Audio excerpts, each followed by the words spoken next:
नमस्कार दोस्तों, स्वागत है आपका हमारे चैनल पर। आज की बड़ी खबरें। नए साल में किसान होंगे माला माल। जम्मू कश्मीर के कठुआ में सुरक्षा बलों ने एक बड़े आतंकवाद विरोधी अभियान में जैश ए मोहम्मद के एक पाकिस्तानी आतंकवादी को मार गिराया है। जम्मू के आईजीपी ने बताया है कि सेना, सीआरपीएफ और जम्मू कश्मीर पुलिस की संयुक्त टीम ने बिलावर इलाके में इस सफल एनकाउंटर को अंजाम दिया।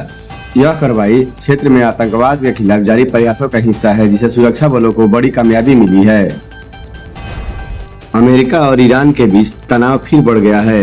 अमेरिकी राष्ट्रपति ट्रंप ने शांति संगठन लॉन्च करने के बाद ईरान के खिलाफ सैन्य कार्रवाई के संकेत दिए हैं।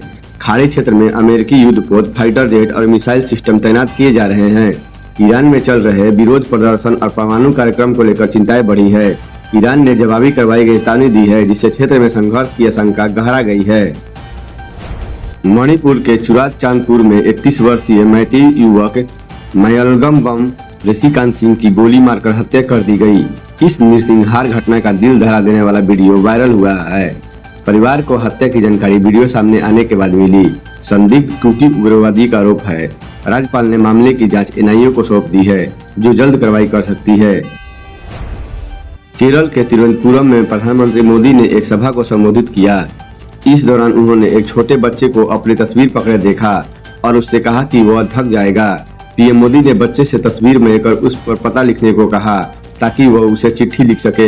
इस भावुक पल के अलावा पीएम ने केरल में 4 नई ट्रेनों को हरी झंडी दिखाई और विकास परियोजनाओं का उद्घाटन भी किया।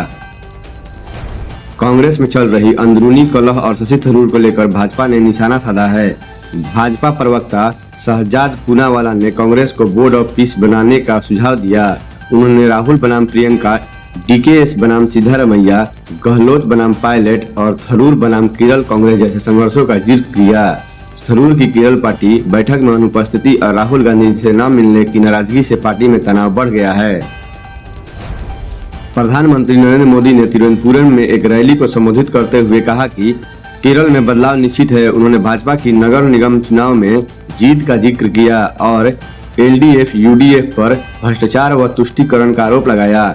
मोदी ने सबरीमाला मंदिर में चोरी की जांच के लिए मोदी की गारंटी दी और कांग्रेस को निशाना साधते हुए राज्य में डबल इंजन सरकार का वादा किया।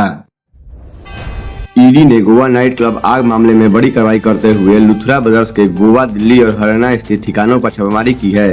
यह कार्रवाई मनी लॉन्ड्रिंग के आरोप के तहत की गई है। पिछले साल दिसंबर में क्लब में आग लगने से 25 लोगों की मौत हो गई थी। अमेरिकी राष्ट्रपति डोनाल्ड ट्रंप ने दावोस में बोर्ड ऑफ पीस लॉन्च किया, जिसका उद्देश्य गाजा और वैश्विक संघर्षों का समाधान करना है। पाकिस्तानी पीएम शहनाज शरीफ के इसमें शामिल होने पर देश में भारी विरोध हो रहा है।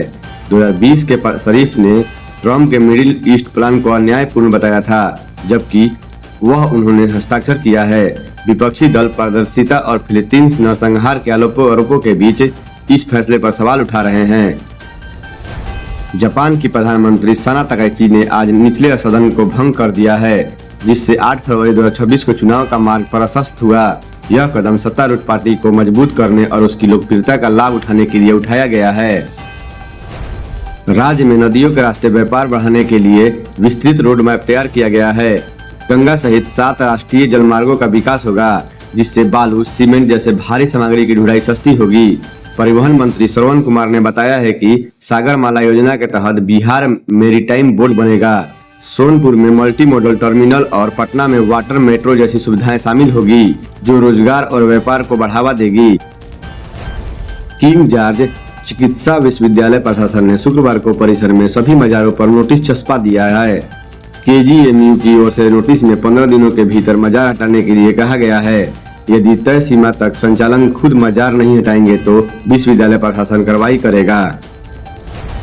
बॉम्बे हाई कोर्ट ने मुंबई और नवी मुंबई में बढ़ते प्रदूषण स्तर पर सख्त रूप अपनाया है। कोर्ट ने अधिकारियों को चेतावनी दी है कि यदि हवा की गुणवत्ता में सुधार नहीं हुआ तो उनकी सैलरी रोक दी जाएगी। नवी मुंबई के नगर निकाय प्रमुख और उनके बीएमसी कमिश्नर को फटकार लगाते हुए कोर्ट ने कहा है कि वे प्रदूषण कम करने के लिए आदेशों की अनदेखी कर रहे हैं।